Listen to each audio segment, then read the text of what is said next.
Привет, мои друзья! Добро пожаловать на подкаст «Обучение без ограничений». Это твой простый и спокойный подкаст для изучения русского языка.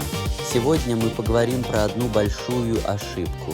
Многие люди думают, что учить язык – это значит страдать. Они думают, что нужна жесткая дисциплина, тяжелая работа и железные правила каждый день. Но это ошибка, которая убивает твой прогресс. Глава 1. Цель без радости – это тюрьма. Изучение языка требует цели. Мы уже знаем это. Изучать язык без цели – это трата времени. Но когда твоя цель становится слишком строгой, твое обучение превращается в тюрьму. Представьте студента. Он говорит себе: «Я должен учить русский язык 3 часа каждый день, без отдыха, без пауз». В первый день это работает, во второй день это работает, но на третий день студент устал. У него был тяжелый день на работе, на улице плохая погода. Его мозг говорит: «Я не хочу». Что делает этот студент? Он заставляет себя. Он учится через силу, через боль. Ему больно, его ум страдает. В этот момент мозг делает важный вывод: русский язык – это боль. Русский язык – это мой враг. Когда мозг думает так, обучение умирает. Вы можете заставить свое тело сидеть за столом, но вы не можете заставить свой мозг строить новые связи через силу. Мучение убивает интерес, а без интереса нет долгосрочной памяти. Глава 2. Правило бамбука – гибкость против жесткости. Кэл Ньюпорт часто говорит про структуры и ритуалы. Да, это важно, но структура должна быть живой. Она должна дышать. Посмотрите на дерево бамбук. Когда дует сильный ветер, бамбук не ломается. Почему?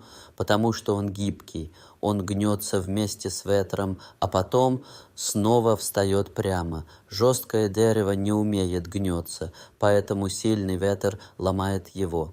Ваш план изучения языка должен быть как бамбук. Нам нужна структура, но нам также нужна гибкость. Гибкость означает способность адаптироваться под твою жизнь. Если у тебя есть энергия, учись глубоко 30 минут, слушай подкаст, пиши предложения, делай перевод. Это отличный день. Но если ты очень устал после работы, если твой ум медленный, не мучай себя. Открой русский текст всего на 5 минут. Послушай одну песню. Посмотри короткое видео. Скажи себе: сегодня мало, но я все равно в процессе. Это и есть системная, но гибкая жизнь. Ты не ломаешь цепь, но ты и не ломаешь свой мозг. Глава 3. Секрет долгого пути. Великие результаты приходят не от тех дней, когда вы работали до слез. Они приходят от дней, когда вы просто не остановились. Когда вы учите русский язык сбалансированно, происходит магия. Вы защищаете свой интерес. Язык становится не тяжелым долгом, а приятной привычкой, как чашка кофе утром или поездка на мотоцикле вечером. Это часть твоей жизни, а не шторм, который нужно пережить. Помните, цель дает направление, но гибкость дает силу дойти до конца. Не будьте строгим солдатом для самого себя, будьте мудрым садовником. Садовник не тянет растение вверх силой, чтобы оно росло быстрее. Он просто дает воду, свет и время. Спасибо, что провели это время со мной. Защищайте свой фокус, берегите свой ум и будьте гибкими на своем пути. Я Фатих. И это подкаст «Обучение без ограничений». До следующего раза. Пока-пока.